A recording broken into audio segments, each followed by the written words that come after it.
Alors bonsoir à tous et à tous, bienvenue donc dans dans ce premier épisode de la série sur les options. Donc comme vous pouvez et comme vous allez le découvrir, nous avons un partenariat avec le CBOE qui est donc la bourse américaine spécialisée notamment dans les options américaines qui se développe petit à petit en Europe et qui est en train de lancer, qui a déjà lancé les actions et les options européennes. Et donc voilà, pour vous aider à mieux comprendre les options, pour vous aider à découvrir les différentes stratégies, eh bien, en partenariat avec le CBOE et Paul et Romain qui ont été donc sélectionnés par le CBOE pour être voilà, les représentants du CBOE en France, en tout cas pour la partie francophone. Donc voilà, on est très content de travailler avec vous tous, Self Invest, pour pouvoir vous proposer donc ce contenu pédagogique.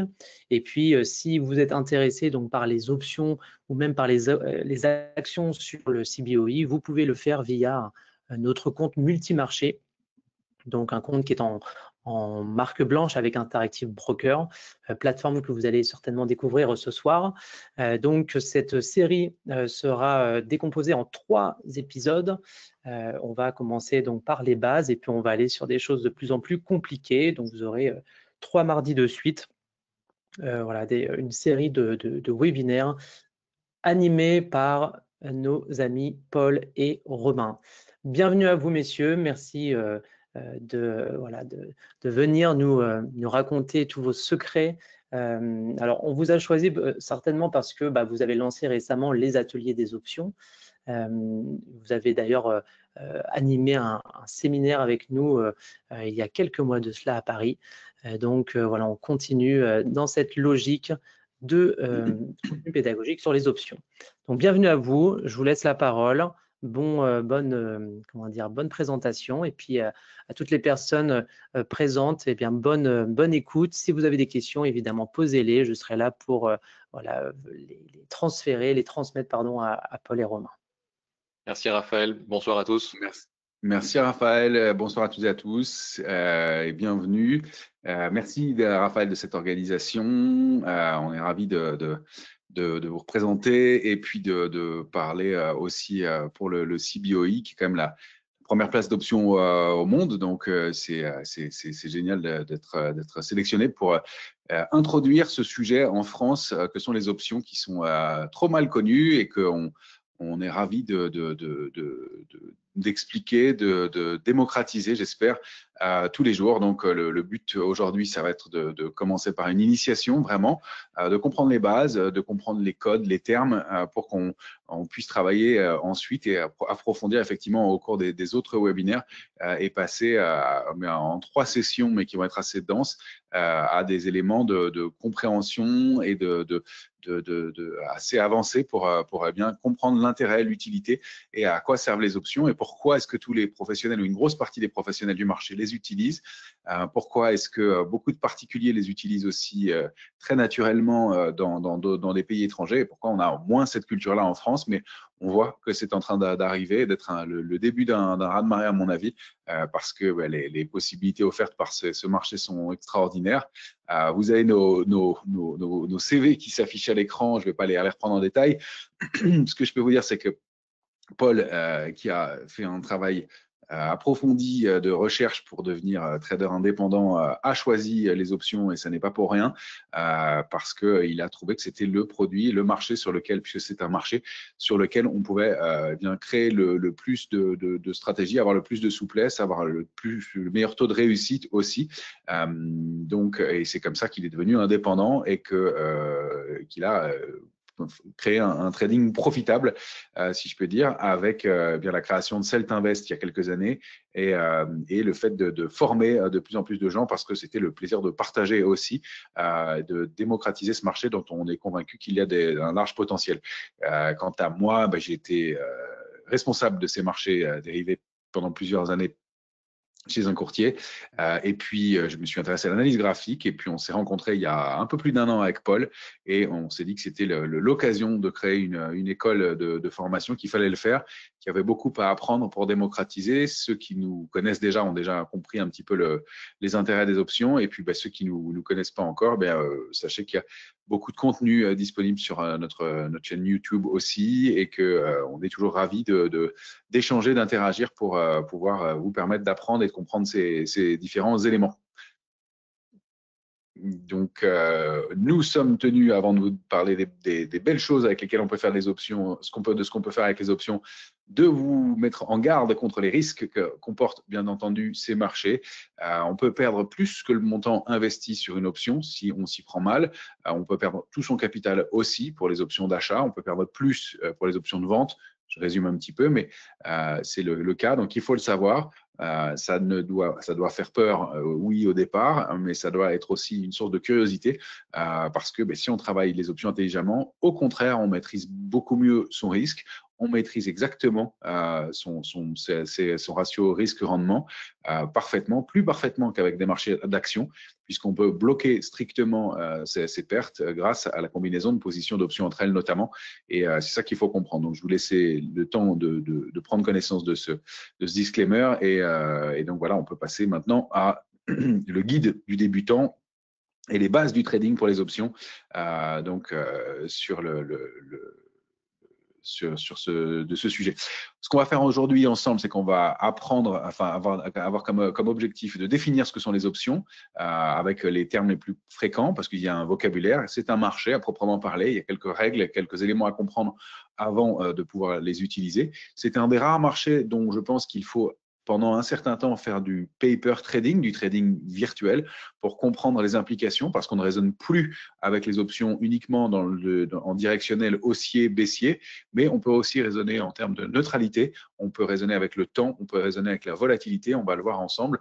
Et donc, on va prendre aussi des exemples concrets pour vous montrer le fonctionnement de ces options et essayer d'avancer ensemble sur ce sujet. Donc, on commence par définir les options et puis, si tu veux bien passer à la slide suivante, voilà, les choix d'investissement que laissent les produits traditionnels. C'est ce que je vous disais à l'instant, hein. Soit on peut être haussier, soit on peut être baissier, soit on est hors du marché, mais on n'a pas d'autre alternative que d'être orienté, d'avoir une application directionnelle dans sa prise de position quand on travaille avec les marchés actions. Donc, en revanche, quand des investisseurs utilisent des options, eh bien, il y a pas mal de raisons à ça, et on a une petite synthèse ici qui est très condensée, parce qu'en fait, on peut faire des choses quasiment infinies avec les options. La première chose, c'est de générer du revenu. Je devrais dire, la première chose, c'est de protéger son capital. En réalité, c'est l'outil et la raison de la création de la base des options, ça a été d'utiliser un effet de levier pour protéger son capital. Si vous ne pensez pas connaître les options, en réalité, vous les utilisez fréquemment, puisque quand vous prenez un contrat d'assurance pour votre voiture, votre maison, votre vélo, vous achetez une option de vente, vous achetez un put. Vous protégez votre capital en payant une prime, donc une somme, pour vous assurer d'un remboursement d'un montant au fur et à mesure. Donc ça, c'est la première raison de l'utilisation des options, et on dit que les premières options datent d'Aristote. Donc on sait depuis très longtemps utiliser ces marchés d'options pour couvrir notamment des récoltes agricoles. Ensuite, les options sont utilisées énormément aussi pour générer des revenus. Ça va être un outil de rendement, on va le voir, extrêmement intéressant. Je ne rentre pas dans le détail ici, mais on peut faire des choses extrêmement subtiles avec les options, au-delà du directionnel du marché pur. On va pouvoir gérer son risque aussi, faire ce qu'on appelle du hedging, c'est-à-dire équilibrer des positions d'options entre elles, des positions d'options avec des futurs, ou même des positions d'options avec les actions. Ça, c'est très intéressant aussi, puisque ça permet de travailler dans un cadre extrêmement confortable, où l'aspect directionnel est maîtrisé ou neutralisé, et où le temps, encore une fois, qui peut jouer en notre faveur, ou la volatilité, ou l'augmentation ou la baisse de la volatilité peuvent jouer aussi. Ça permet d'avoir une exposition optimisée au marché, dans la mesure où, eh bien, contrairement à des aspects toujours directionnels, encore une fois, ou à des aspects liés à bien un sens de marché, on va pouvoir en plus de ça, maîtriser ses prix d'entrée, ses prix de sortie très précisément. J'illustre ça par un très rapide exemple oral. Vous achetez une action à 100 €, même si vous vous dites que si elle descend à 90 €, vous voulez sortir de cette action, bien s'il y a un gap, s'il y a un mouvement brutal de marché, vous n'êtes pas sûr d'être exécuté au prix qui vous intéresse et d'être exécuté à un cours plus bas. Et avec les options, si on fixe sa limite à 90 pour la perte, eh bien, on sera exécuté exactement à 90 et on ne perdra pas un centime de plus grâce à la combinaison de positions d'options entre elles. Donc, ça permet aussi de faire ça. Et puis, ça permet de gérer des flux de trésorerie. On va pouvoir effectivement optimiser ces positions, notamment par l'utilisation d'un effet de levier. L'effet de levier seul est un outil qui est dangereux. L'effet de levier maîtrisé est un outil qui est extraordinaire et c'est le principe des options.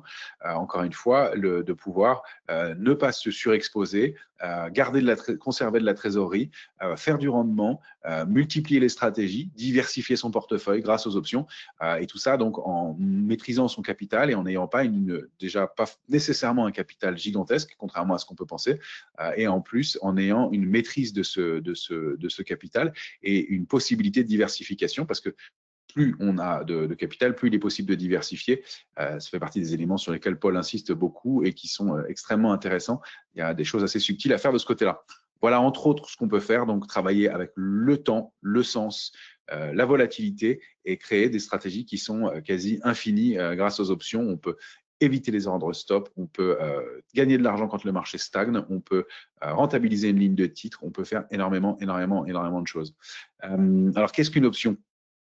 On va commencer par ça et par forcément la définition académique de l'option. C'est un contrat financier qui confère à son détenteur le droit, mais pas l'obligation. Donc, celui qui va acheter l'option acquiert un droit. C'est le vendeur qui en face aura une obligation d'acheter ou de vendre un actif sous-jacent à un prix convenu et pendant une période donnée. En clair, quand j'interviens sur une option, je bloque une position avec un prix fixé. Et c'est exactement, pour faire très simple et pour commencer, on ira plus en détail ensuite, le principe de l'assurance. Si je suis assuré tout risque et que ma voiture vaut 10 000 €, bien, je vais payer en début d'année une prime de, je sais pas, 500 €. Et je sais que si on me vole ma voiture, si elle subit un dommage, je serai remboursé en totalité.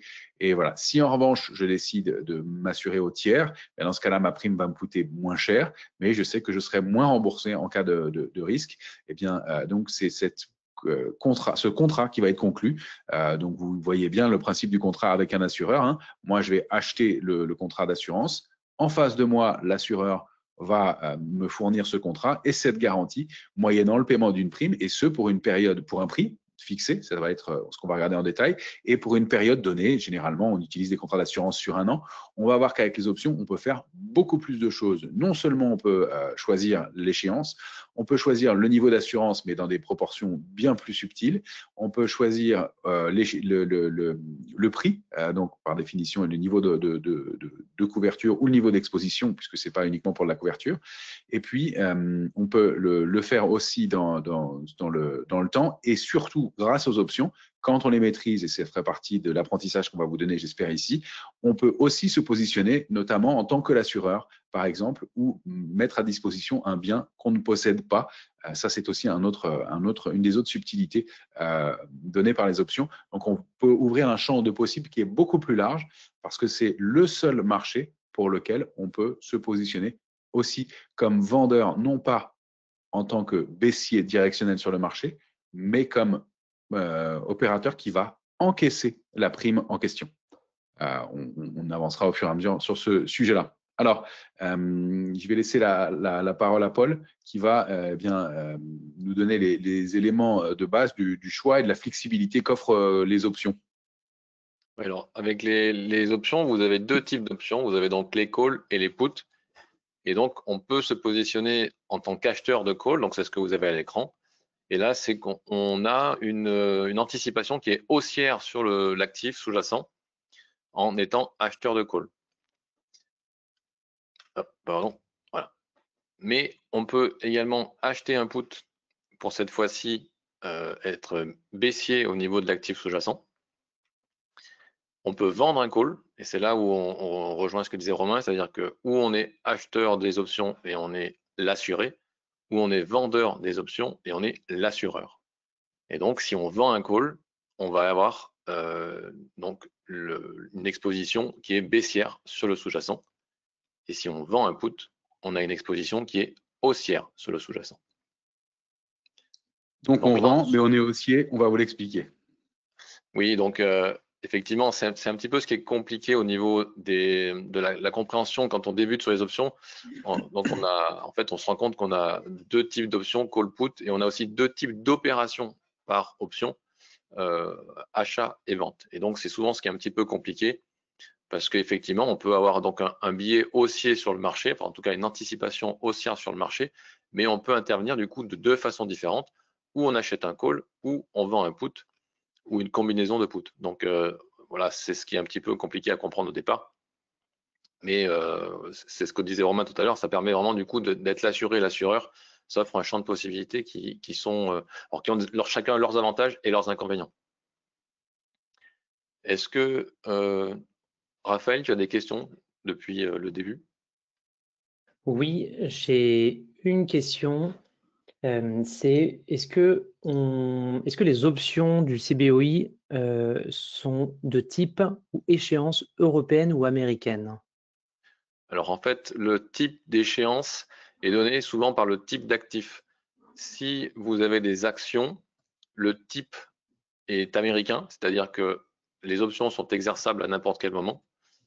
Alors, l'exercice théorique est à n'importe quel moment. Après, en pratique, il faut vraiment que l'option soit dans la monnaie pour qu'on soit exercé. Donc, il ne faut pas non plus avoir trop peur de ce genre de type américain.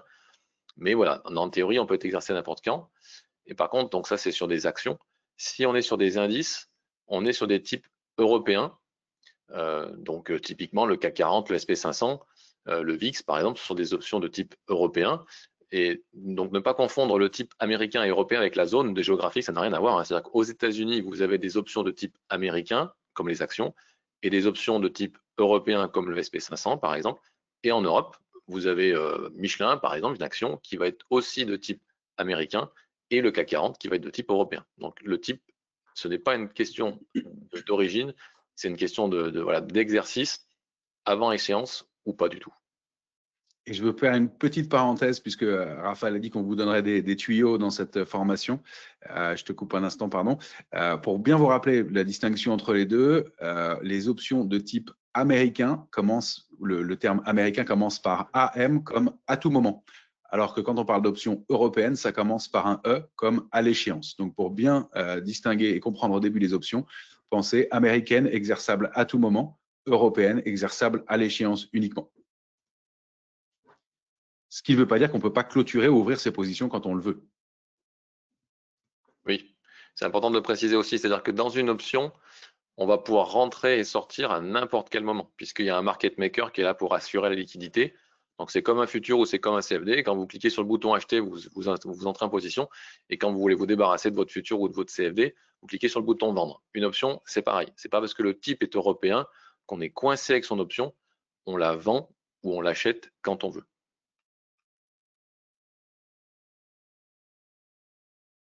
Ok, très clair.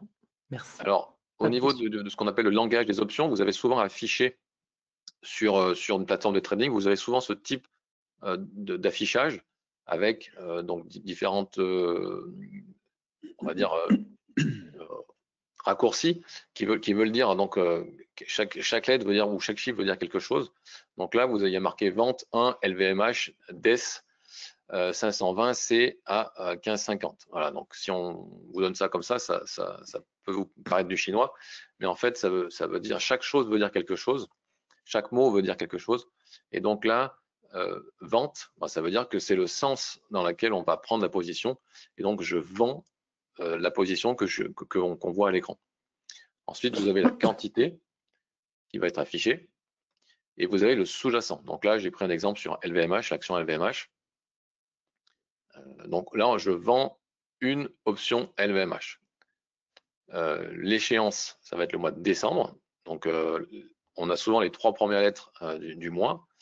Donc, MAR, ça va être mars. Après, ça dépend si vous regardez sur une plateforme en français ou en anglais, mais moi, je suis très souvent en anglais. Donc, APR, ça va être avril, etc. Mais Donc, les 3 premières lettres du mois donnent l'indication sur le mois sur laquelle on va prendre l'option. Vous avez ensuite le prix d'exercice.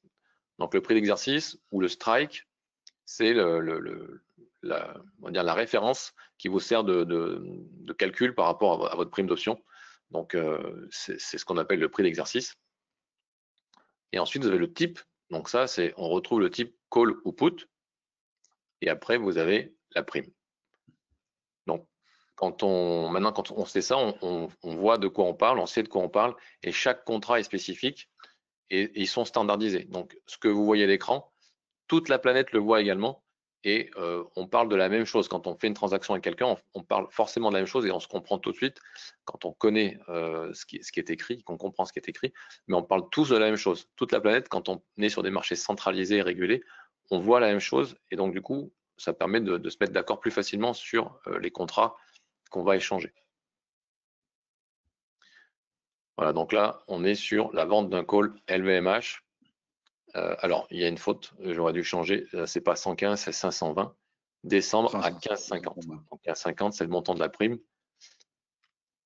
Et il faut multiplier par 100 le montant de la prime pour connaître le montant qu'on va toucher dans le cas de ce call vendu. Et là, en dessous, on a une autre position qui est un achat de 3 puts LVMH sur le mois d'octobre de prix d'exercice 440 et la prime est à 13,90. Alors ça, si on peut le traduire en français.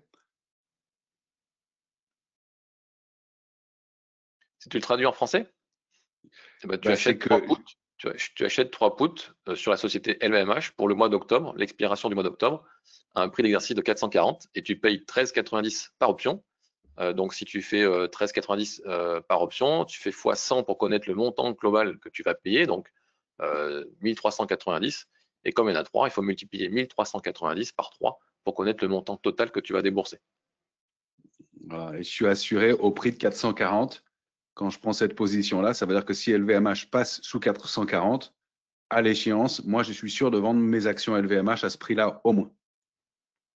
Tout à fait.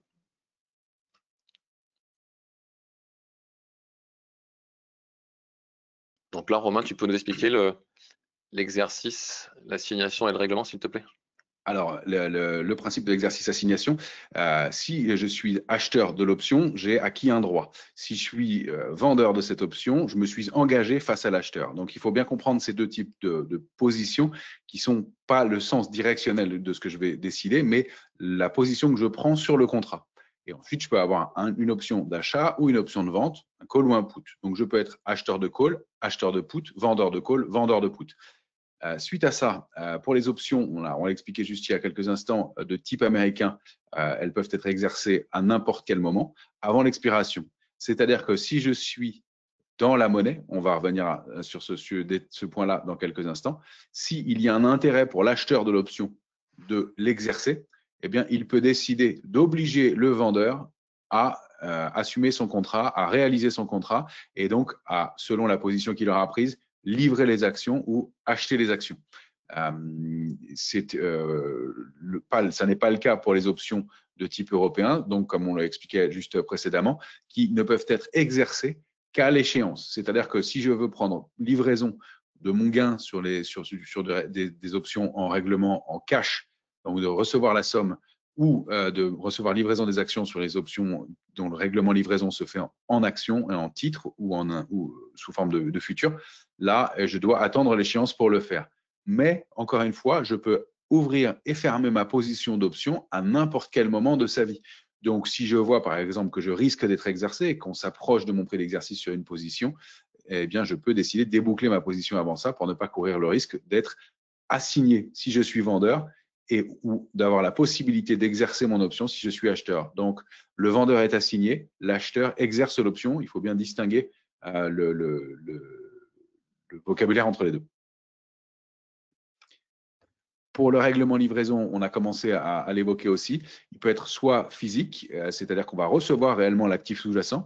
Alors, c'est difficile d'accès pour des particuliers, mais il faut savoir, par exemple, que sur les matières premières, si je prends des contrats sur le blé, on peut avoir des contrats dont la livraison se fait réellement en blé ou en pétrole. Alors, c'est encore une fois bloqué sur la plupart des plateformes pour éviter ce genre de contraintes, parce qu'il n'est pas évident d'aller chercher ses sacs de blé ou ses barils de pétrole pour un investisseur particulier, mais c'est un règlement livraison en physique. En revanche, sur les actions, c'est vraiment le cas, et je reçois livraison de la contrepartie d'actions correspondant au contrat que j'ai ouvert au départ.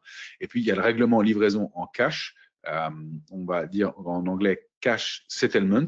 Il faut avoir ce terme-là en tête, parce que même si on ne parle pas beaucoup anglais, le marché d'options est très anglicisé, et donc c'est pratique d'avoir ces éléments-là.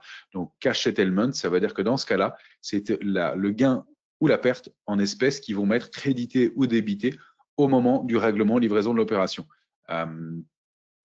Alors, est-ce qu'il y a des avantages ou des inconvénients à ça? Oui, dans un cas, je vais avoir la livraison des actions, donc il va falloir gérer une position en action. Dans l'autre cas, ça va être des liquidités qui vont être créditées ou débitées de mon compte, donc je n'aurai pas d'autres contraintes une fois que le règlement livraison aura eu lieu.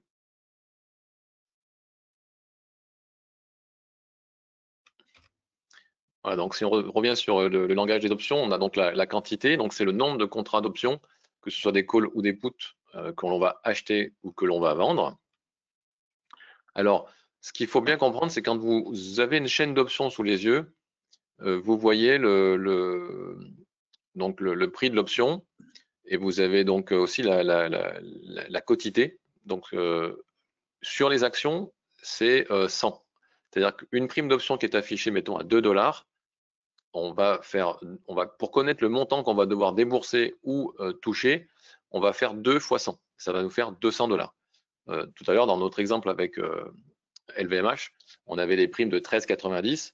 Bon, 13,90 fois 100, ça faisait 1390.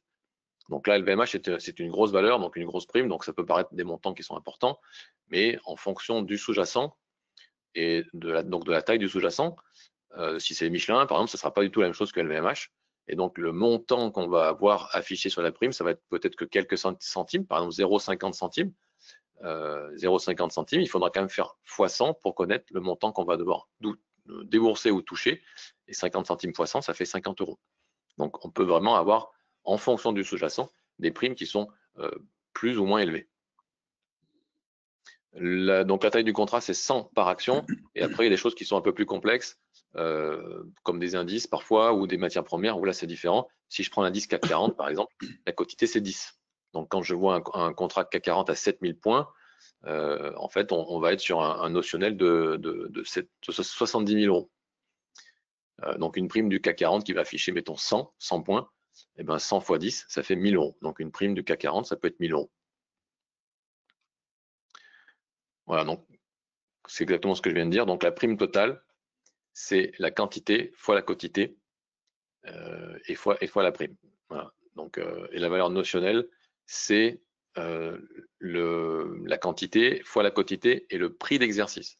Donc, c'est différent entre la prime qu'on va payer ou toucher, si on est acheteur ou vendeur, et le montant que l'on contrôle avec une option. Donc, si je suis acheteur d'une option, pour un strike de 100 $, par exemple, ou 100 €, je vais contrôler la valeur totale de la position, qui va être du coup une action qui cote 100 $, 100 €, fois la quotité, donc fois 100, je vais contrôler une somme de 10 000 €. Donc ça, il faut le comprendre, il faut le savoir. Ce sont deux choses différentes entre la prime et la valeur nominale.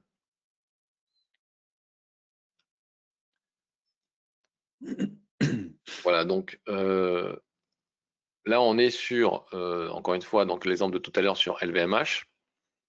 Les 3 puts achetés sur le mois d'octobre, un prix d'exercice de 440 pour une prime payée de 13,90.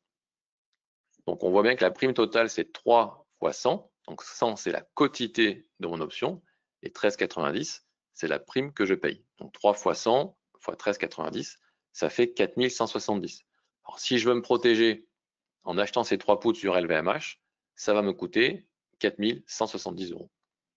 Par contre, la valeur notionnelle que je contrôle, c'est 3 fois 100, mais fois le prix d'exercice, donc 440. Donc, je contrôle 132 000 en déboursant seulement 4170. Donc, on voit l'effet de levier des options. il est important puisque avec une petite somme de 4170, alors petite par rapport au montant notionnel que je contrôle de 132 000, on a donc un gros effet de levier. Comme je vous disais tout à l'heure, si on prenait Michelin, eh ben, j'aurais une prime, mettons, de 50 €, mais je contrôlerais Michelin qui est à 30 ou 35 €, je contrôlerais 3500 €.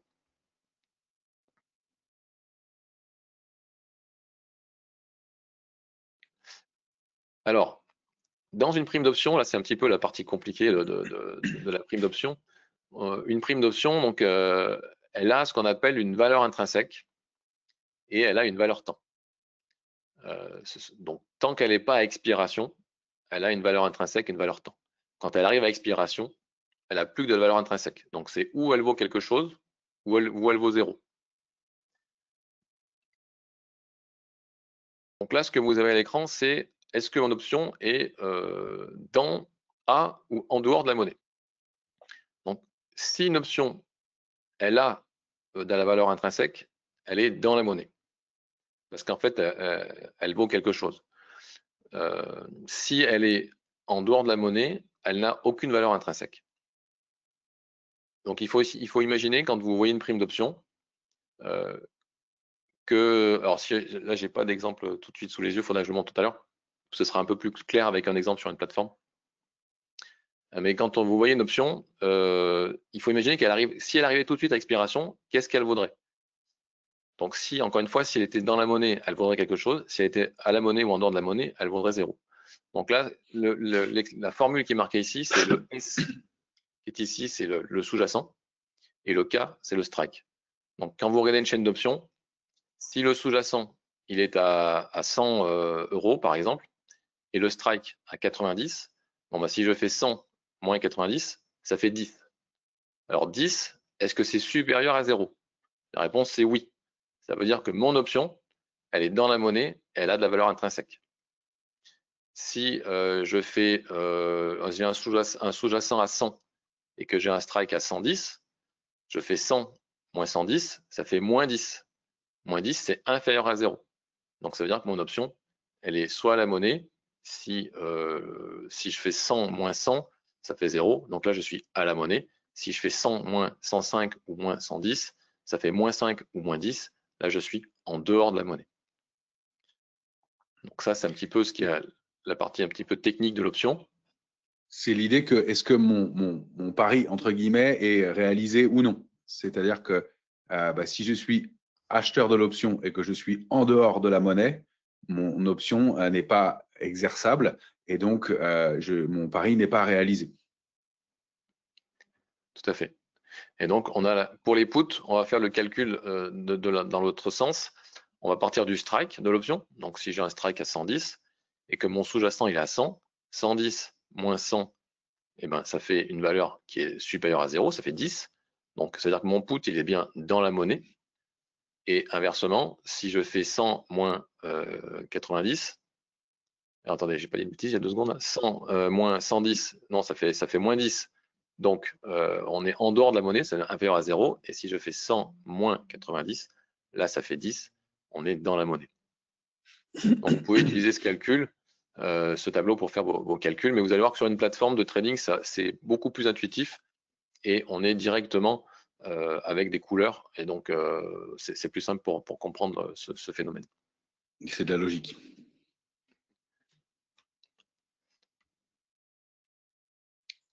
Est-ce qu'il y a des questions, Raphaël? Tout à fait. Alors, nous avons une question de Michel, ou plutôt une remarque, qui dit que sur Euronext, il y a des options sur actions des deux types, sauf erreur. Oui, que ce soit sur Euronext ou sur le CEDEX du CBOE, on a ou sur le CBOE, enfin aux États-Unis, même sur le CME. Donc, il existe sur tous les exchanges, il existe différents types d'options à partir du moment où elles proposent. Peut-être la question c'était par rapport à l'action elle-même. Oui. Oui. Tu peux choisir indifféremment, que ce soit sur Michelin, des américaines ou des européennes. Par le passé, la quotité était de 10 sur les européennes et de 100 sur les américaines. Et ça a été modifié. Maintenant, c'est 100 partout. Mais il peut y avoir le choix. Donc, c'est bien 100 actions pour une option du CBOE. Oui. Et c'est le CBOE Oui. uniquement. Pour le ça, tout à CEDEX, fait. c'est 100 actions, oui. Pour le CEDEX. Autre question de Laurent qui demande si est-ce que ça vous arrive d'aller jusqu'à l'échéance ou est-ce que vous soldez avant? Est-ce qu'il y a Alors, un très intérêt rarement, de solder avant? très rarement. Moi, dans les stratégies que j'utilise, j'ai très souvent un take profit et un stop loss, donc je vais très rarement à expiration. Ça peut arriver, mais ça va être plus dans une optique d'investissement éventuellement. Je pourrais me retrouver, à me faire assigner, donc je pourrais aller jusqu'à expiration, mais sinon, dans mes stratégies spéculatives, il y a très, très souvent un take profit et un stop loss. Et quel est l'intérêt d'aller jusqu'à l'expiration?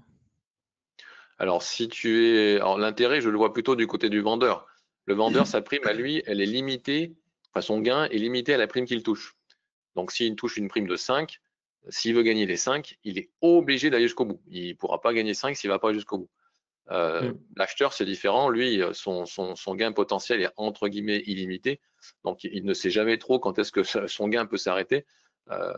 Ou alors s'il va commencer à reperdre justement ce qu'il a gagné précédemment. Donc, lui, je pense que l'acheteur a plutôt intérêt à prendre ses gains avant. Sauf si vraiment il continue à être très optimiste sur l'action sur laquelle il est rentré en se disant ben, je vais jusqu'à l'expiration pour être livré en action. Et dans ce cas-là, je transforme ma position spéculative sur option, je la transforme en position d'investissement sur l'action en me disant que l'action, elle est vraiment bien partie et qu'elle va continuer à poursuivre à la hausse. Et dans ce cas-là, on peut se dire, bah, je vais garder mon call pour continuer de profiter de la hausse. Ok. Et enfin, dernière question de Moussa, est-ce que le trading d'options est réservé, enfin est ouvert en tout cas aux débutants? Est-ce que si on débute sur les marchés, c'est une bonne manière de faire? Je dirais que le trading d'options peut être réservé à un débutant à condition qu'il ne commence pas à trader tout de suite. Il y a une phase de formation qui est impérative. Donc oui, il peut, s'il n'a jamais fait de trading avant, attaquer les options à condition qu'il ne commence pas à passer des ordres tout de suite dès demain sur les options. Il va falloir qu'il se forme, qu'il prenne le temps d'ouvrir un compte démo, de pratiquer. Et c'est seulement après avoir compris les mécanismes des options et avoir pratiqué en paper trading qu'il pourra commencer à ce moment-là à utiliser les options. Ok. Je montrerai peut-être du coup tout à l'heure sur la plateforme parce que la question sur dans la monnaie, en dehors de la monnaie, je reviendrai dessus sur la plateforme tout à l'heure. On finit peut-être avec les slides avant de passer sur la plateforme. Très bien. Ok. Du coup, vas-y, parce que je vais noter pour pas oublier de revenir sur la plateforme. Je te laisse faire la présentation. Très bien. On va passer à une partie un peu plus concrète. On va essayer de rendre plus concrète la position sur option, parce qu'on a bien conscience que ce sont des concepts qui ne sont pas évidents. La notion d'option, d'une façon générale, les 4 types de positions qui existent. On va commencer par la première, l'option d'achat, donc le call, qui donne donc le droit mais pas l'obligation d'acheter une action ou une obligation, une marchandise ou n'importe quel sous-jacent, actif ou instrument financier, à un prix spécifié. Donc, c'est ce fameux prix d'exercice K. Donc, quand on parle de prix d'exercice, c'est le prix auquel on va réaliser ce contrat. Donc, vous l'avez compris, quand on dit du put 440 pour LVMH, ça veut dire que si je suis l'acheteur, je suis protégé si LVMH descend sous 440. Je sais que c'est le prix auquel je pourrais vendre mes actions LVMH. Donc là, en l'occurrence, le prix d'exercice K. Et durant une période déterminée, l'expiration, on l'avait déjà défini avant. Alors, on va reprendre un exemple que j'aime bien tirer de la vie courante. Imaginez que nous soyons au mois de janvier et qu'on a une maison dont la valeur est de 2 000 €. Et on sait que ces maisons valent 2 000 € au mois de janvier. Mais qu'est-ce qu'il en sera au mois de juillet prochain? J'en suis pas certain. Si je veux m'assurer de pouvoir acheter, acquérir ou louer, peu importe dans l'exercice, cette maison à un prix de 2 000 €, je vais verser, donc il y a un des intervenants de marché qui va verser à l'autre une option, donc une prime de l'ordre de 10 € par exemple, qui va être vraiment beaucoup plus faible que le prix de la maison, pour en bloquer le prix à un cours fixé. C'est un peu l'équivalent de ce qu'on propose de ce qu'on appelle des ARR, pour réserver une maison. Sauf qu'on ne va pas payer un supplément en le faisant à l'avance, mais là, c'est un petit supplément, c'est cette prime qui va servir à bloquer le prix de cette maison. Donc, vous voyez déjà ici, il y a deux types de positions sur les options, puisqu'on travaille donc un call, une option d'achat, qui est de réserver le prix d'une maison. Là, j'ai choisi à la monnaie, puisqu'elle valent 2000 aujourd'hui, et moi, j'ai choisi un prix d'exercice de 2000. Donc, de m'assurer que cette maison vaudra 2000 au mois de juillet prochain, quelle que soit son évolution. Et donc, on a le petit personnage de gauche qui va donner la prime, qui est l'acheteur de l'option d'achat, et le petit personnage de droite qui va encaisser la prime, qui est le vendeur du call, et qui va, lui, encaisser cette somme-là, et donc en moyennant l'assurance de livrer la maison au prix de 2000 € maximum, par définition, à ce moment-là. Alors, on va voir les conséquences de cette prise de décision en fonction des 3 cas de figure qui peuvent arriver. Soit, eh bien, les prix des maisons n'ont pas bougé, le tarif reste le même, et dans ce cas-là, je peux décider d'exercer mon option. Et donc, moyennant, alors j'ai mis 10, c'était 20 € de prime en l'occurrence, enfin 10 € de prime. Alors, moyennant le montant de la prime que j'ai versée, 2000 plus 10, ça fait 2010. À l'occurrence, vous voyez 2020 à l'écran, on aurait pu verser une prime de 20. Ce qu'il faut, encore une fois, c'est comprendre le concept et le principe, c'est que moyennant une petite somme, je vais bloquer quelque chose d'une somme bien supérieure.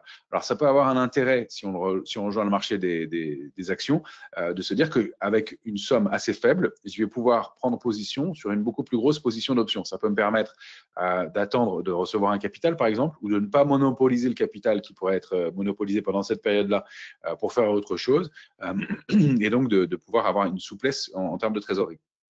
Deuxième cas de figure, on va donc conserver la prime de 20, parce que, autant pour moi, manifestement, c'est bien celle que j'ai maintenue pour l'exercice, pour l'exemple. Le prix des maisons chute, s'effondre parce que donc, la météo est très mauvaise et que la région est désertée. Et donc, le prix des maisons s'effondre à 1200. Là, j'ai deux choix. Soit j'abandonne mon option, je perds ma prime de 20 et j'abandonne cette stratégie. Donc, j'ai perdu toute la prime que j'avais investie. Et donc, je peux abandonner l'idée d'acheter ou de louer cette maison à ce moment-là. Ou je peux décider simplement d'abandonner la réservation de la maison à 2000 et de l'acheter moins cher ou de la louer moins cher à 1200.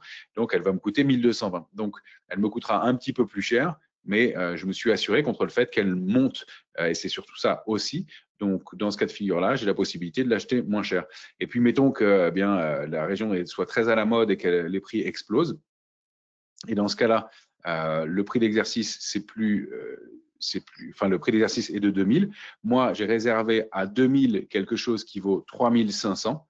Donc, soit j'exerce mon option et je me dis, mais moi, je suis ravi, j'ai bien fait de bloquer ma maison à l'avance. Je vais en profiter, elle va valoir beaucoup moins cher.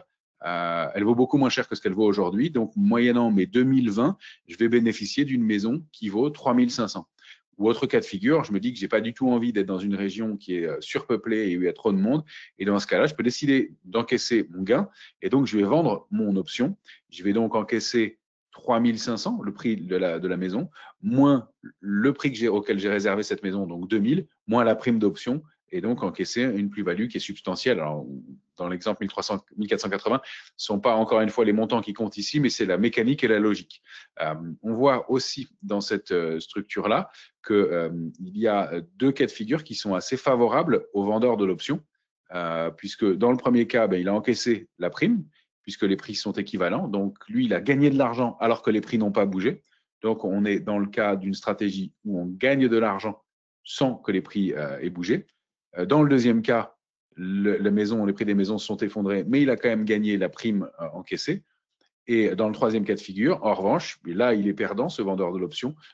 Il doit, s'il l'a, et c'est important dans ces cas-là d'avoir le sous-jacent, la possibilité de livrer une maison avec un manque à gagner qui est substantiel, mais uniquement un manque à gagner s'il est titulaire de la maison. S'il ne l'a pas, c'est beaucoup plus compliqué et dommageable. C'est une stratégie qui peut être extrêmement risquée de vendre un call sans avoir le titre en contrepartie ou sans avoir une couverture avec une autre ligne d'option. On y viendra par la suite. Voilà, donc on vous montre d'autres exemples. Donc tiré du marché réel, alors il y a quelques semaines déjà. Mais voilà, donc on a le code de l'action, donc LVMH, Alors sur la plateforme de trading, attention, LVMH, vous le trouverez pas, il faut taper MC, c'est l'ancien code. Donc rappelle-moi Romain ce que ça veut dire déjà. Moët et Chandon. Voilà. Donc c'est la société mère hein, d'origine de la cotation de la société. À l'époque où j'ai pris la capture d'écran, enfin en tout cas où j'ai pris les chiffres, l'action valait 461,10 €. Je suis acheteur du call sur l'échéance de décembre sur un prix d'exercice de 520. Donc c'est bien un call que j'ai pris. Là, dans l'exemple, on a décidé de prendre, voilà, de mettre qu'il n'y ait pas d'intérêt, pas de dividendes qui vont venir impacter le prix des options. Et donc je paye une prime de 15,50. Donc vous voyez, ça c'est le moyen de dessiner, on va dire manuellement sur un papier millimétré en quelque sorte, les pertes et profits. Donc ça permet de comprendre un petit peu la mécanique des options. Donc je dessine, alors sur l'axe horizontal, vous avez l'axe des prix.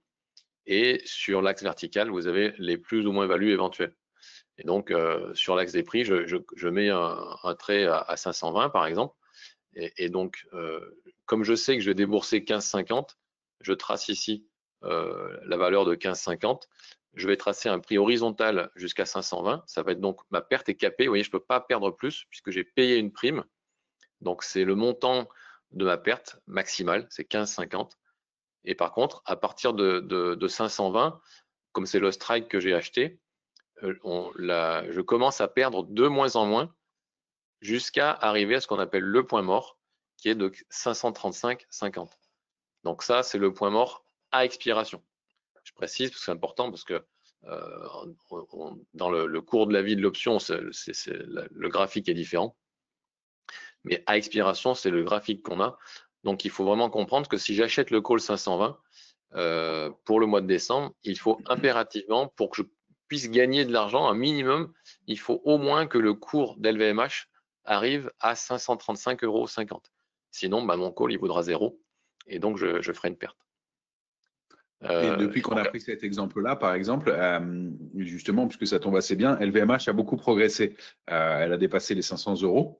Et donc, j'aurais tout à fait pu prendre mon bénéfice et ne pas attendre l'expiration de l'option. Alors, donc dans ce cas-là, j'aurais pu être largement gagnant avec une prime que j'ai payée relativement cher il y a un mois de ça, et un mois plus tard, décider d'encaisser mon bénéfice et d'être gagnant bien avant les 535, puisque c'est la prime de l'option qui va prendre de la valeur au cours de la vie de l'option.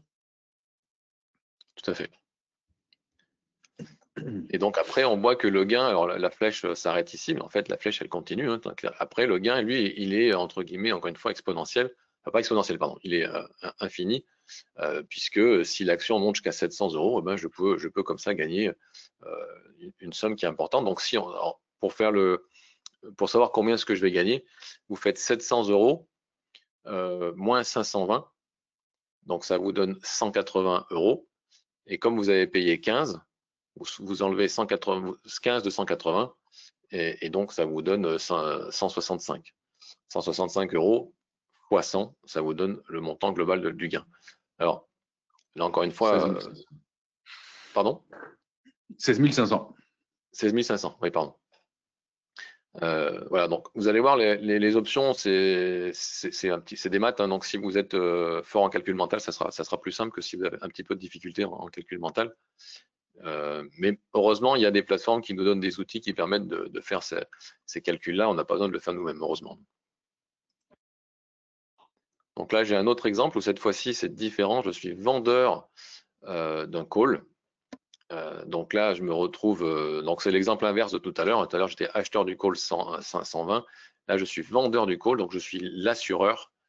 Et donc, on voit que le gain, eh ben, c'est l'inverse. Le gain, il est capé, donc je touche une prime. Mais je ne pourrais, quoi qu'il arrive, pas gagner plus. Par contre, au niveau de la perte, là, c'est l'inverse, c'est-à-dire que la perte, elle est entre guillemets illimitée, et donc on s'expose à des pertes qui sont beaucoup plus importantes que les gains qu'on peut gagner. Mais par contre, si on s'amusait à tracer sur un graphique millimétré la stratégie, le payoff de la stratégie, on mettrait toujours 520 ici, qui est le strike qu'on a vendu. On met un petit point ici sur 15,50, qui est le montant de la prime maximale que je peux gagner.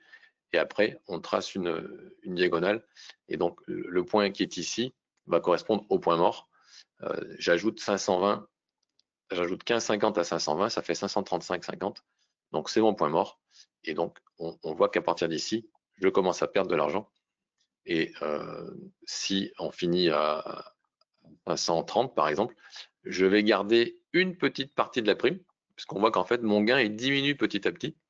Donc, si on finit à 530, je vais garder 5 dollars, 5 euros par rapport à ma prime que j'avais vendue 15. Donc, c'est toujours mieux qu'à rien. Mais au moins, le point mort, il est décalé par rapport au strike que j'ai vendu. Donc, j'ai de la marge. Petite question. Est-ce que tu peux revenir à nouveau sur le slide d'avant, pardon. Alors, première question, c'est le point mort. Effectivement, on demande est-ce que le point mort égale le strike? Non, le point mort, c'est le strike plus la prime. Correct. Alors, oui, le point mort, c'est le strike plus la prime. Alors ça va dépendre si c'est un call, un put, hein. On verra ça juste après. Mais voilà, le strike, c'est bien le contrat d'option. On a un contrat d'option qu'on détermine quand on achète ou quand on vend.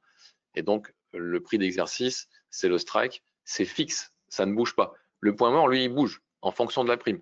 Si moi, je suis rentré le lundi à 15,50 et que Romain est rentré le mercredi à 17, son point mort va être différent du mien. Par contre, on aura tous les deux le même strike. Donc, il y a bien une différence entre le strike et le point mort. Ce n'est pas la même chose. OK. Ensuite, deuxième question. Voilà, deuxième question. La prime, on est vendeur d'une option. On reçoit, dans cet exemple, 15,50 € de prime.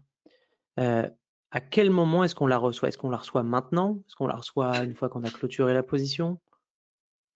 Non, elle est créditée tout de suite sur ton compte. Par contre, tu as une marge qui est requise par le broker pour tenir cette position. Alors, c'est pas parce qu'elle est créditée tout de suite sur ton compte que c'est quand même malgré tout ce que tu vas conserver. Parce que si tu clôtures ton option avant expiration, si tu clôtures à 5, certes, tu as touché 15, mais tu vas rendre au marché 5.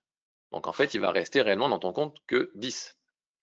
Les 15,50, on te les donne tout de suite, mais si tu décides de sortir avant expiration, tu vas devoir la racheter ton option et donc tu vas devoir rendre au marché une valeur de un certain montant de la prime que tu as touché. OK, donc la stratégie qui consiste à vendre une option, être crédité tout de suite et aussitôt clôturer ta position, enfin racheter ton option, en quoi c'est pas une bonne stratégie? En quoi ça marche pas?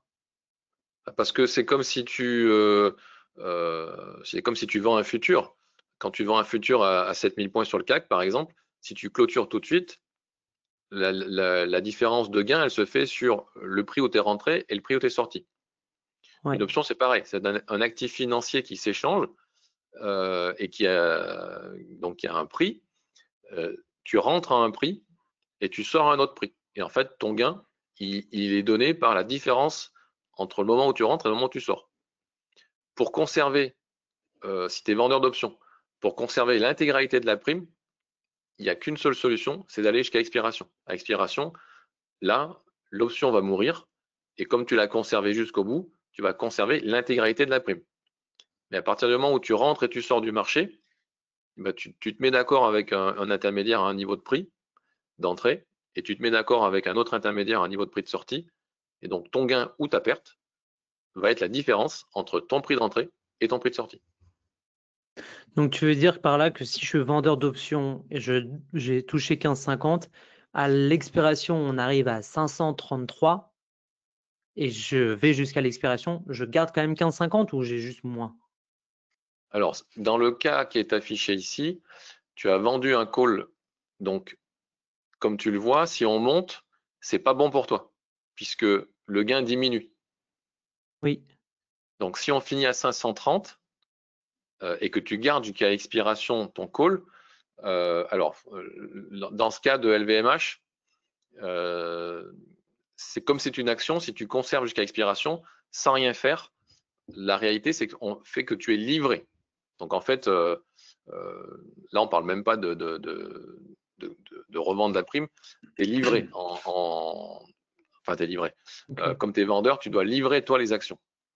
Mais on va prendre un exemple plus simple avec un indice. Un indice, c'est cash, donc il n'y a pas de cash, ouais. livraison. Dès qu'on dépasse 520. Ça va simplifier. Donc à partir du moment où on va dépasser le strike de 520, la prime que tu as touchée, tu ne vas pas pouvoir la conserver intégralement puisque ton option, elle va avoir une valeur, ce qu'on appelle une valeur intrinsèque, elle va avoir un montant à débourser. Donc si on part sur 530 par exemple, 530, ton option, elle vaut 10. Donc tu l'as vendue 15,50, mais elle vaut 10.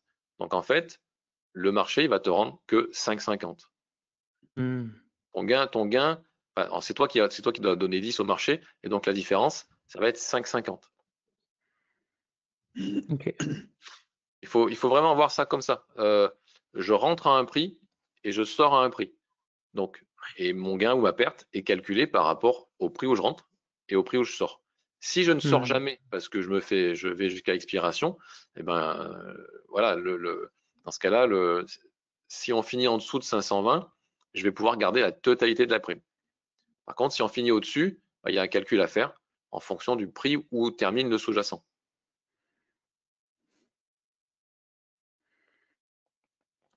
Compris. Merci. Donc, est-ce que tu es de ceux qui conseillent de ne jamais vendre d'options? Alors non, moi je vends beaucoup d'options. La vente d'options, donc effectivement, quand on regarde comme ça, la vente d'options, ça peut paraître dangereux parce qu'effectivement, on a un potentiel de perte qui peut être largement supérieur au potentiel de gain. Sauf que ce qu'il faut comprendre aussi, c'est qu'on a un taux de réussite qui va être beaucoup plus élevé. Là, quand j'ai pris cet exemple, l'action LVMH cotait 461 euros. J'ai vendu un strike 520. Donc 520, c'est déjà à 60 euros plus loin que le cours au moment où j'ai pris cette position. Donc j'avais une hausse de un peu plus de 10% devant moi pour m'assurer un gain. C'est-à-dire que pour que je puisse encaisser cette prime, il suffisait que LVMH ne monte pas jusqu'à 520. Donc elle pouvait faire tout ce qu'elle voulait, tant qu'elle ne montait pas jusqu'à 520, moi j'encaissais cette prime-là. À partir du moment où elle dépasse 520, comme j'ai vendu une prime et que j'ai touché une prime, j'ai un espèce de coussin amortisseur dans la hausse. Et ce coussin amortisseur, il est de 15,50. Donc en fait, comme mon point mort est à 535 et que au départ, le prix au moment où j'ai pris position est à 461, ça nous fait quand même pratiquement 75 euros 16%. d'écart et on est à 16%. Donc en fait, pour que je commence à perdre, il faut que l'action monte de 16%. Donc maintenant, imagine-toi en train d'acheter l'action. On voit bien que si l'action elle commence à chuter de 1 centime ou 10 centimes à 1 euro, tu perds tout de suite 1 centime, 10 centimes ou 1 euro. Tu n'as pas de marge d'erreur puisque tu es rentré à 461,10. Si elle descend à 461, tu perds 10 centimes. Il n'y a aucune marge d'erreur. Là, j'ai une marge d'erreur de 16% pour gagner sur les options. Donc, on est quand on est vendeur d'options, on a un taux de réussite qui est très élevé. Exactement comme un assureur. Un assureur, quand il assure des millions de voitures, de temps en temps, il y a un accident, il faut qu'il sorte une prime, mais dans l'ensemble, il garde la majorité des primes. Les assureurs ne font pas faillite. Donc, ils sont plutôt bien, en général, ils sont plutôt bien portants. Donc, un vendeur d'options, il va gagner très souvent et de temps en temps, il va perdre. Alors, le danger, c'est de perdre une fois énormément qui vont venir manger peut-être 10 gains. Donc, il y a des stratégies où on va limiter la perte en achetant une autre option pour couvrir la position. Ou alors, il faut être raisonnable aussi et se fixer un montant de perte voilà, qu'on ne veut pas dépasser. Et dans ce cas-là, on se dit, je mets un stop loss. Et quand, par exemple, si on arrive à 535, en cours de vie de l'option, je dis, voilà, c'est mon point mort à expiration, mais ça peut me servir comme stop loss mental. C'est-à-dire que quand le cours de LVMH arrive à 535, je me dis qu'on arrive à 535 en novembre ou début décembre, quoi qu'il arrive, je sors. Alors, je ne connaîtrai pas forcément le montant de ma perte au moment où je vais sortir, parce que comme il y aura encore de la valeur temps dans l'option, elle aura un certain montant. Mais au moins, voilà, je me fixe un stop mental à 535, je sors. Voilà, la différence avec un acheteur, c'est ça. Si je reprends l'acheteur ici, sur la même option, lui, donc il débourse 15,50, par contre, il a un gain potentiel phénoménal. Il peut faire x2, x5, x10. Mais son taux de réussite, lui, va être beaucoup plus compliqué, puisque son point mort est à 535, donc c'est-à-dire qu'il commence, lui, il commence seulement à gagner de l'argent à 535. Donc, dans le cas du vendeur où j'avais une marge d'erreur de 16%, lui, l'action doit obligatoirement monter de 16%. Si elle ne monte pas de 16%, il n'y a rien du tout. Donc après, c'est à chacun de voir dans quelle position et dans quel camp il veut se mettre en fait. Est-ce qu'il veut se mettre dans le camp des assureurs, gagner très souvent des petites primes et gagner très souvent, ou alors se mettre dans le camp d'assurés et gagner une grosse prime de temps en temps. Voilà, c'est tout à chacun de voir dans quel camp il veut se positionner. Moi, j'ai un peu toutes sortes de stratégies, mais c'est vrai que je suis plus à l'aise avec les stratégies créditrices, donc vendeuses d'options, puisqu'on gagne très souvent. Et moi, voilà, psychologiquement, je préfère gagner très souvent plutôt que d'avoir un taux de réussite qui soit faible et gagner d'un gros coup, un gros coup, mais peu de fois. Je me permets une autre question, pardon. Tout à l'heure, tu disais que dans l'exemple où on est vendeur d'une option sur action, ça veut dire que à échéance, on doit livrer ces actions. Concrètement, qu'est-ce que ça veut dire sur un compte de trading? On est débité, comment ça se passe? Oui. Alors débité, encore une fois, c'est vraiment une livraison physique. Donc si tu es vendeur d'un call, si tu es vendeur d'un call, tu es obligé de fournir les actions. C'est-à-dire que la personne qui t'a acheté le call, elle dit, mais moi, les actions, je les veux, donc donne-les-moi. Donc en fait, tu es obligé de les donner. Et si dans ton compte, tu les as, si tu es déjà actionnaire d'LVMH, bon, bah, c'est pas grave. Alors si tu as 100 actions LVMH dans ton compte, c'est pas grave, tu vas les donner. Donc elles vont disparaître de ton compte. Le call disparaît, l'action disparaît. Tu n'as plus rien dans ton compte. Il faut que tu peux recommencer à acheter de nouvelles actions LVMH ou d'autres positions si tu le souhaites. Par contre, là où c'est un peu plus embêtant, c'est quand tu n'as pas l'action, que tu te positionnes en tant que vendeur sans avoir l'action. Là, le broker, lui, il va quand même vouloir les actions. Et donc, en fait, tu vas te retrouver avec une position en vente à découvert. Tu vas devoir les actions à ton broker. Et donc, si tu ne fais pas attention, le vendredi, tu fermes la plateforme, tu reviens dans le week-end, ton call a été exercé, tu ouvres ta plateforme et d'un seul coup, tu vois, tu as une position dans ton compte, il y a marqué LVMH moins 100 parce que tu dois 100 actions au broker. Donc ça, il faut faire attention quand on arrive à près de l'échéance, vérifier où sont ces options. Est-ce qu'il y en a qui sont dans la monnaie? Parce que le broker, lui, à partir du moment où tu ne fais rien, toi, tu ne clôtures pas tes positions, si lorsqu'arrive l'expiration, ton broker, il voit que tu as une option qui est dans la monnaie, que tu sois acheteur ou vendeur, tu vas être livré. Systématiquement, c'est automatique. Donc, il faut surveiller ça. Alors, ok, très clair, merci. Pour les débutants et pour ceux qui ne sont pas très à l'aise avec les options, on ne se met jamais vendeur de call. Vendeur de call sec, c'est ce qu'il y a de plus dangereux, que ce soit moi à titre personnel ou mes clients. Les gens qui ont le plus perdu d'argent, c'est sur la vente de call sèche. Souvent, on croit que c'est la vente de put, mais c'est pas vrai. C'est la vente de call sèche où les pertes sont les plus importantes parce qu'on se retrouve sur des actions qui peuvent monter très vite, très fort, sur des earnings, sur des rachats d'actions, des choses comme ça. Et donc, si l'action ouvre avec un gap de plus 20, plus 30%, on va se retrouver vendeur, en étant vendeur d'options, on va se retrouver avec une perte très importante. Et en termes de marge, comment ça se passe? Alors, les options, c'est un produit à effet de levier. Donc, quand on est vendeur d'options, on contrôle, hein, c'est ce qu'on disait tout à l'heure, la valeur nominale qu'on contrôle est très importante. Là, sur le cas d'LVMH, on contrôle donc 520 x 100, on contrôle une position de 52 000 euros. On touche une prime de 1 550 euros, mais le broker ne demande qu'une petite marge par rapport aux 52 000 euros. Alors, pour faire simple, il y a des calculs hein, que le broker utilise, mais moi, pour faire simple, je divise toujours par 5. Donc, en fait, grosso modo, le broker va vous demander 52 000 divisé par 5, alors approximativement 10 000 euros, et il va vous donner une prime de 1550 en vous immobilisant uniquement 10 000 euros de marge. Donc vous voyez que le gain est important, on est à 15% de rentabilité sur un trade comme celui-ci. Par contre, il faut faire attention parce que quand on est vendeur de call ou de put, voilà, le broker par rapport aux 52 000 euros, il vous demande qu'une marge de 10 000 euros.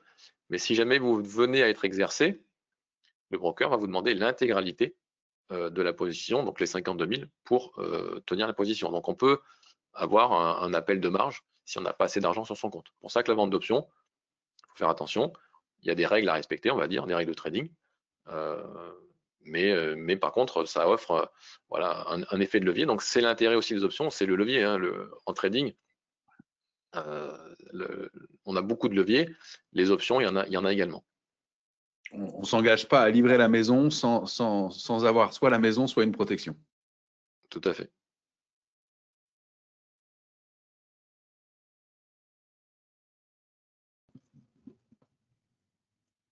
Donc là, je termine avec cet exemple-là sur cette fois-ci l'achat de put. Donc ça peut être soit pour protéger une action si on a l'action en portefeuille, soit prendre un trade spéculatif à la baisse. Et donc, comme on achète une option, on voit qu'on a la perte qui est capée. Donc c'est l'avantage d'acheter des options. On a une perte qui est capée. L'action était à 461 au moment où j'ai pris l'exemple.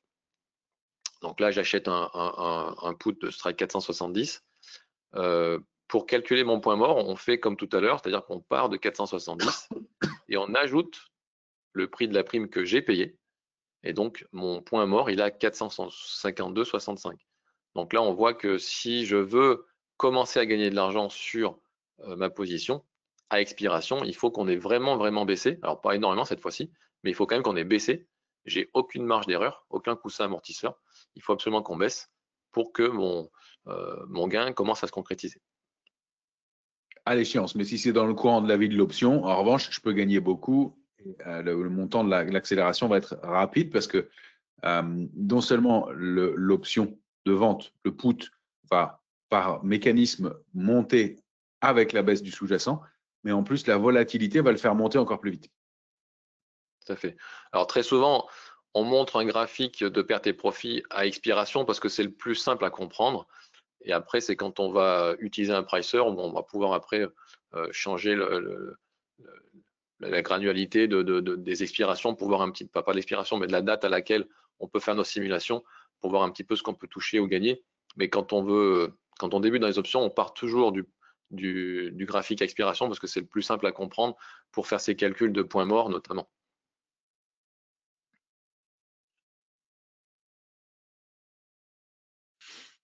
Est-ce que tu as d'autres questions, Raphaël, ou je passe à la plateforme? Laurent demande si ça vous arrive de vous servir des options pour acheter des actions. Oui, avec la vente de put. Donc la vente de put, tu vas déterminer un prix auquel tu veux vraiment posséder une action. Donc si tu remarques, je ne sais pas, Nvidia par exemple, Nvidia, si tu décides de dire moi je veux rentrer sur Nvidia à 150 $, là le prix actuel d'Nvidia ne m'intéresse pas, je veux un prix qui soit plus faible que celui d'aujourd'hui. Je vais vendre un put sur un niveau de prix plus bas. Par exemple, ça va être sur un support. Si visuellement tu repères graphiquement quelque chose, tu repères un support, tu dis bah, moi je vais acheter sur ce support. Donc tu vends le put à ce niveau de prix, tu touches une prime. L'avantage par rapport à un ordre limite, c'est que l'action elle oscille, elle monte, elle descend, mais si l'action ne descend jamais à 150, eh ben, tu rentres pas dans le trade et tu n'as pas acheté les actions. Bon, tu n'as rien gagné, tu n'as rien perdu. Par contre, si tu vends un put, tu touches une prime.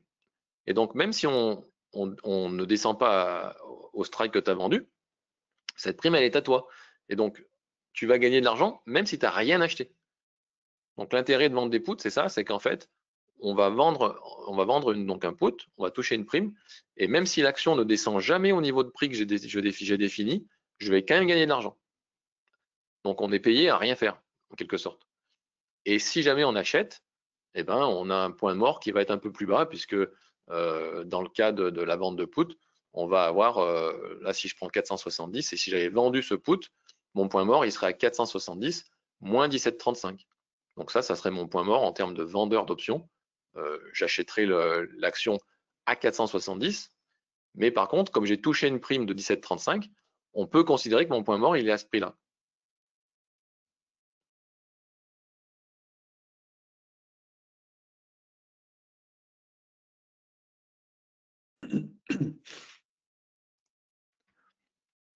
Voilà, donc là vous avez le CEDEX hein, qui par le CBOE permet de trader les actions sur les marchés européens sur 14 pays et plus de 320 actions. Donc je vais vous montrer ça sur une plateforme de trading. Voilà. Donc là par contre le marché est fermé, je ne sais pas si on va pouvoir voir quelque chose en termes de marché français. Là on a, vous voyez, j'avais pris il y a quelques temps, j'avais pris une position, donc un achat de call sur LVMH, donc pour l'expiration, une expiration assez lointaine, juin 2026. Donc j'étais rentré à un prix de 106 et on voit que ça affiche 108. Donc pour l'instant j'ai une petite perte, mais bon il y a encore beaucoup de temps sur mon option pour qu'elle puisse encore devenir profitable. Alors sur une chaîne d'options, alors je ne sais pas si je vais avoir des prix à afficher sur le marché français CEDEX. Voilà, donc là je suis sur le marché l'exchange de CEDEX, du CBOE, et on voit que j'ai des prix qui sont affichés ici. Donc une chaîne d'options, ça se présente tout le temps de la même façon. Donc quand vous allez ouvrir un compte d'options avec WH Self Invest, vous allez avoir accès à cette plateforme ou la Freestocks. Et que ce soit la Freestocks ou celle-ci, vous allez tout le temps avoir le même type de présentation. Une chaîne d'options, normalement, c'est standardisé. Et donc, vous avez les calls à gauche et vous avez les puts à droite. Et au milieu, vous avez les prix d'exercice. Donc, moi, ma plateforme est en anglais, hein, donc Strike, c'est le prix d'exercice. Et vous avez après, donc du coup, les primes d'options de chaque côté, donc des calls, le bid et le ask, l'offre et la demande. Et ce que je vous disais tout à l'heure, donc du coup, par rapport à une option qui est dans la monnaie ou en dehors de la monnaie, sur une plateforme de trading, en fait, c'est facile à voir. C'est-à-dire que là, vous voyez des couleurs. Donc, quand c'est bleuté, on est sur des options qui sont dans la monnaie, donc il y a une valeur intrinsèque. Et quand c'est noir, ce sont des options qui sont en dehors de la monnaie, qui n'ont que de la valeur temps. Voilà, donc visuellement, ça permet tout de suite de voir quelles sont les options qui sont dans la monnaie et celles qui sont en dehors de la monnaie. Et alors, on a, sur la chaîne d'options, on a aussi des informations justement sur la fameuse quotité. Donc là, on voit qu'on a un prix, un chiffre qui est indiqué. En anglais, ils appellent ça le multiplier, donc c'est le multiplicateur. Donc on est sur 100. Donc on sait que la prime qui est affichée ici, du coup, ça va être le montant qui est affiché là, donc 2,91 par exemple pour ce put. Si je voulais acheter ce put, donc le prix d'achat c'est 2,91. Donc je sais que la somme que je vais devoir débourser c'est 291 parce que 2,91 fois 100 ça fait 291. Alors je vous donne une petite astuce entre guillemets. Là vous avez l'offre et la demande. Donc si vous vendez, alors sur la plateforme d'Interactive Broker aussi, ce qui est bien, c'est que vous avez des codes couleurs. Donc des fois, si vous hésitez entre là, je fais quoi, où est-ce que je clique pour acheter, pour vendre, rappelez-vous d'une chose, le bleu, vous êtes acheteur, le rouge, vous êtes vendeur. Voilà, donc quelle que soit la colonne où vous allez, vous savez que si vous avez du rouge, c'est que vous allez être vendeur. Là, je serai vendeur du call 460. Et si je viens ici, je serai acheteur du call 480. Donc les codes couleurs, c'est pratique pour savoir dans quel sens on va se positionner. Ça, c'est le premier point. Et le deuxième point, c'est que lorsque les marchés sont ouverts, donc là, ils sont fermés, donc les prix sont fixes, mais on a donc une offre et une demande, un bid et un ask, et on a donc ce qu'on appelle le mid price. Donc le mid price, c'est le prix moyen. Donc en fait, là, la plateforme ne l'affiche pas parce que les marchés sont fermés, mais alors si j'arrondis à 2,90 et 1,90, le mid price, ça serait 2,40. Donc la plateforme m'indiquerait ici le mid price à 2,40. Alors, vous, si vous souhaitez acheter une option, le prix que le marché essaye de vous vendre, c'est 2,91.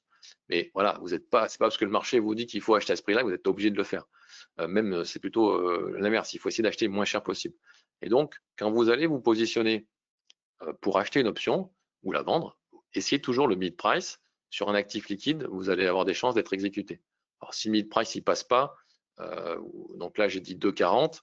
Bon, 2,40, ça passera peut-être probablement pas. Essayez de monter, mettons, à 2,50 et voir si ça passe. Si ça passe pas, bah, vous montez peut-être à 2,60. Mais quoi qu'il en soit, arrive un moment où vous allez être exécuté et donc vous allez gagner par rapport aux 2,91 que le marché essaie de vous vendre. Si vous rentrez à 2,60, bah, vous gagnez 30 centimes. Donc 30 centimes fois 100, bah, ça fait 30 euros. Donc plutôt que de les donner au marché, gardez-les pour vous et donc testez toujours le mid price. Et sur des marchés liquides, ça passe. Sur des marchés un peu moins liquides, il faut monter un petit peu.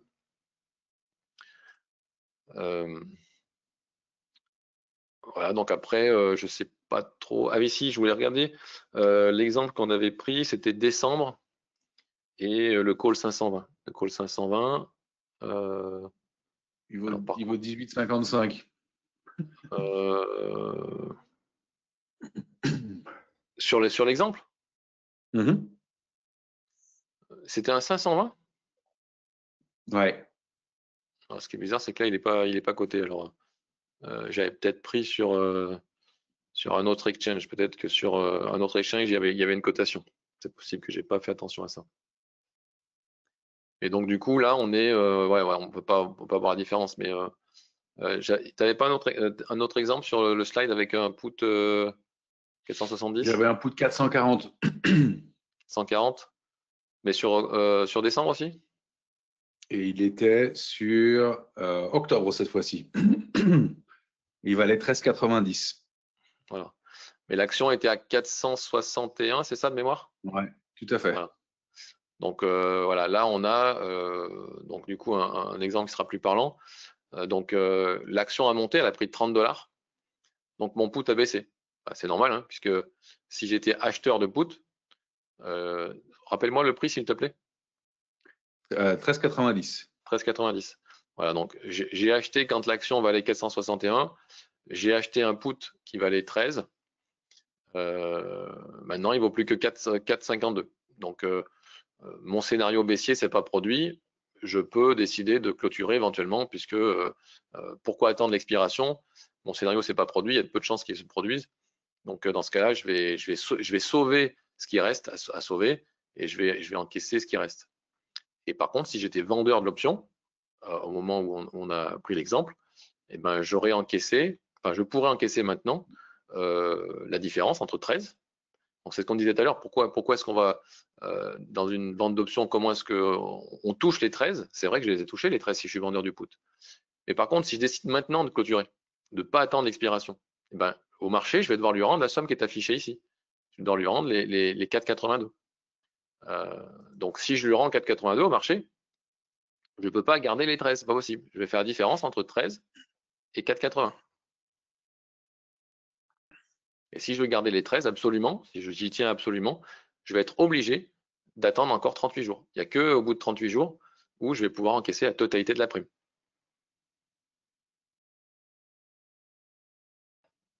Mais je cours le risque que ça rebaisse. Tout à fait. Est-ce que Raphaël, tu as des questions par rapport à soit éventuellement à la plateforme ou aux options sur ce qu'on a pu voir jusqu'à maintenant? Oui, on me demande si c'est possible de le faire sur des crypto-monnaies. Alors, il existe des ETF, crypto-monnaies, il existe des futurs crypto-monnaies, alors pas toutes les cryptos, hein, les ETF ou les futurs, c'est uniquement sur le Bitcoin et l'Ethereum, mais vous pouvez trader sur les marchés centralisés régulés, du coup via des ETF futurs, donc soit l'ETF, soit les options sur futurs et les options sur ETF. Et d'ailleurs, il y a un ETF qui est très liquide aux États-Unis au niveau des options, il s'appelle IBIT, donc EIBIT, faites entrer, voilà, et c'est un ETF sur le Bitcoin, et il y a une liquidité qui est énorme. Vous voyez, donc là on est sur l'expiration de vendredi. Ça, c'est le volume du jour. Donc là, on est sur le marché américain. Donc les marchés sont encore ouverts. Donc j'ai les volumes et j'ai les tarifs, j'ai les prix. On voit qu'aujourd'hui, sur l'expiration de vendredi, il y a 5700 contrats qui se sont échangés sur le strike 63, 14 000 qui se sont échangés sur le strike 64, et ainsi de suite. On a des volumes qui sont absolument monstrueux, et on n'est même pas sur une expiration qui est, entre guillemets, la plus liquide normalement. Mais bon, les marchés américains, ils font beaucoup d'options très court terme. Donc c'est vrai que celle-ci, là, si on compare la classique avec celle de vendredi, finalement, c'est celle de vendredi qui est même la plus liquide en termes de volume. Et on voit les volumes, hein. Ça, c'est les volumes du jour. À l'instant, là où je vous parle, on est à 209 000 options échangées sur contrat IBIT, avec un volume moyen de 648 000. IBIT fait partie des ETF les plus échangés. Il est très souvent dans les 5 ETF les plus tradés sur le marché américain.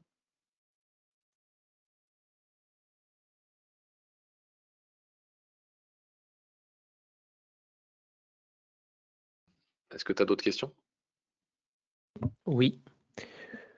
Que pensez-vous du spread sur les options avec sous-jacent européen? Donc, le marché européen, c'est la question? Oui. Alors effectivement, le marché européen, c'est pas le marché le plus liquide. On a des spreads entre le bid et le ask qui est assez important. C'est sûr que par rapport au marché américain, en tout cas les options qui s'échangent sur le CBOE au niveau américain sont beaucoup plus liquides. Alors ça, malheureusement, c'est comme ça. Donc, on peut trader sur le marché européen parce que de toute façon, il y a des prix qui sont affichés, etc. Et encore une fois, le spread, c'est une chose, mais il faut tenter de viser le mid-price. Parce que si vous achetez tout le temps au bid, enfin, si vous vendez tout le temps au bid et achetez tout le temps au ask, effectivement, ça va vous coûter cher. Il faut toujours tenter le mid-price, quitte à s'en éloigner un petit peu. Donc, du coup, le spread que vous voyez affiché, c'est pas forcément celui auquel vous allez être exécuté. Mais ça n'empêche que, en partant d'un spread plus large, forcément, on aura une exécution qui est moins bonne que si on part d'un spread qui est plus étroit.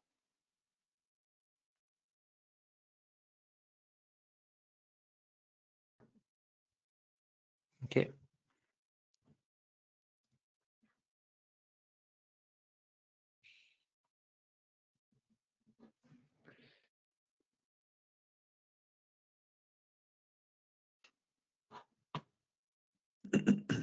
Question de Marc. Dans une perspective haussière, faut-il vendre un put et acheter un call à un strike identique pour diminuer la prime versée et inversement pour une tendance baissière? Donc, faut-il vendre un put et acheter un call? Donc, ça Oui, s'appelle un avec un synthétique. strike identique. Ouais, donc ça s'appelle un synthétique. C'est-à-dire qu'en fait, si je pars là-dessus, par exemple, 500, je vends un put, j'achète un call. Donc cette position-là, si je fais, alors marché fermé, je suis pas sûr que ça fonctionne. Bon, je suis obligé de prendre un actif sur lequel le marché est ouvert pour faire la démonstration. Si je vends un put, j'achète un call, on a en fait un profil de risque qui est équivalent à l'achat d'actions. Donc cette stratégie-là s'appelle un risk reversal. Et donc vous avez exactement le même profil de risque que l'achat d'actions. La différence, c'est que vous allez avoir une marge qui va être plus faible, mais sinon c'est exactement pareil. C'est-à-dire que si l'action monte, vous allez gagner de l'argent, et si l'action baisse, vous allez perdre de l'argent. Voilà, la différence, encore une fois, c'est sur le montant de la marge qui est requise. Puisqu'on n'a pas acheté les actions et qu'on se positionne uniquement en option, on va avoir en fait, on va bénéficier d'un effet de levier. Mais le risque est identique. Okay. Par contre, on peut faire dans le même principe, si la personne est intéressée pour faire ce genre de stratégie-là, et ce qui l'intéresse, de ce que j'ai cru comprendre, c'est que le put paye le call, il peut être amené à faire des choses un petit peu différentes, par exemple cela, voilà. Donc là, c'est toujours en risque reversal, vous voyez, la stratégie est reconnue. Par contre, le profil est un petit peu différent, et en fait, on se retrouve avec cette fois-ci une perte si on va dépasser le strike que j'ai vendu, donc le put 155. Effectivement, si on descend en dessous de 155 $, je vais afficher une perte. Et par contre, mon gain, lui, commencera vraiment à être intéressant que au call que j'ai acheté de 185.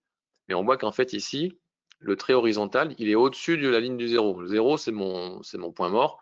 Au-dessus, je gagne de l'argent. En dessous, je perds de l'argent. Et on voit que le trait horizontal, donc il y a un long trait horizontal entre 155 $ et 185 $. Donc il y a 30 $ où en fait, ma stratégie est neutre. Il ne se passe absolument rien. Je ne perds pas, je ne gagne pas. Donc c'est exactement comme tout à l'heure, sauf que là, le profil de risque est différent. Tout à l'heure, on perdait tout de suite dès qu'on baissait. Là, c'est différent. On ne perd pas tout de suite. En tout cas, à expiration, il y a deux graphiques dans mon pricer.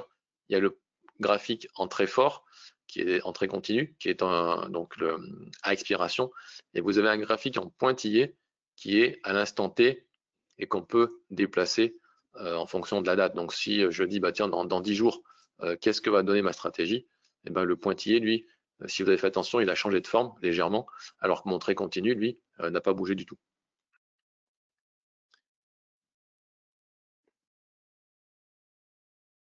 Ok.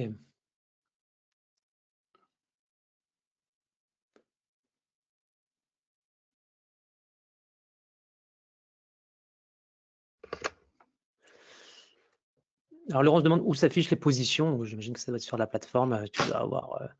Oui, donc tu vas dans la partie mosaïque et tu as ton portfolio, ton portefeuille en français, et tu vas avoir tes positions. Une fois qu'elles ont été exécutées, elles vont venir se mettre ici. Et donc, tu vas pouvoir surveiller tes positions. Et donc, tu peux voir que voilà, là, je suis en démo, donc c'est des trades que j'ai pris comme ça. Pour l'instant, j'ai deux trades perdants. Mais donc, du coup, ça me permet de suivre les trades où ils en sont. Tu mets cette colonne-là, donc perte non réalisée, et ça te permet de suivre et de savoir combien tu as de gains ou de pertes. Parce que là, encore une fois, j'ai 2 pertes, mais si j'avais des gains, ça serait en vert. Et donc, ça permet de voir où tu en es dans ta position par rapport au moment où tu as ouvert la position. Avec les options, pardon, je termine juste ma phrase. Avec les options, tu peux être perdant à un instant T, mais gagnant le lendemain ou le surlendemain, parce que si le sous-jacent a bougé ou si la volatilité a changé, le trade va être amené à bouger.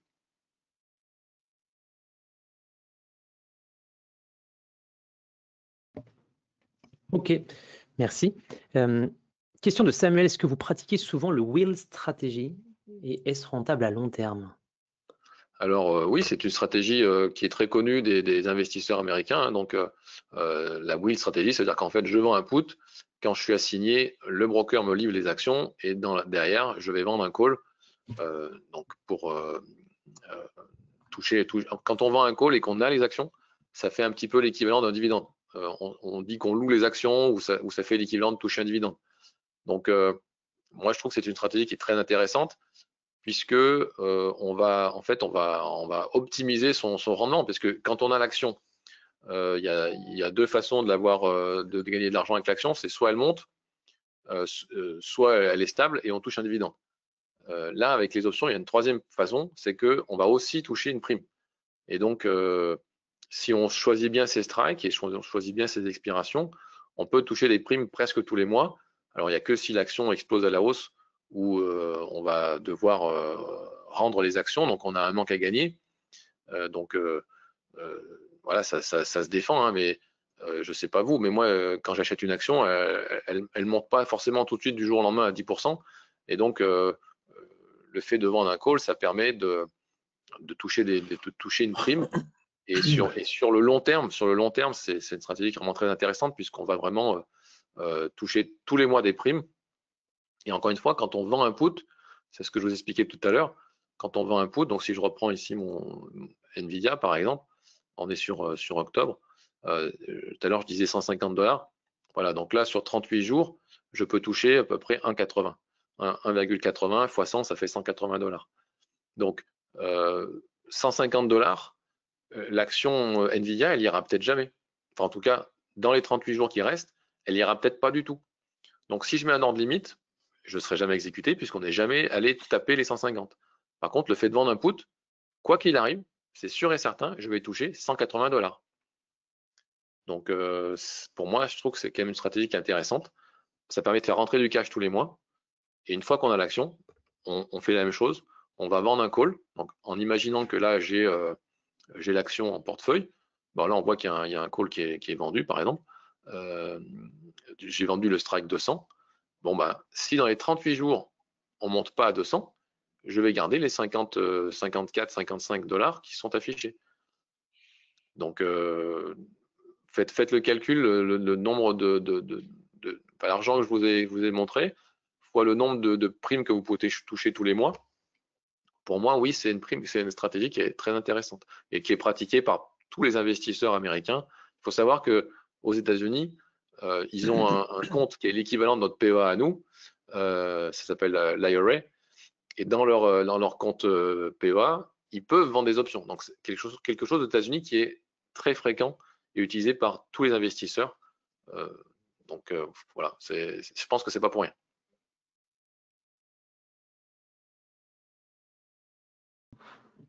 C'est sûr. Moi, je pense qu'on est bon pour ce soir, hein, 1h30 de présentation. Merci à tous les deux pour cette présentation, un vrai bon contenu pédagogique. Je vous donne rendez-vous donc toutes et tous la semaine prochaine pour donc l'épisode numéro 2 de cette formation sur les options avec le CBOE.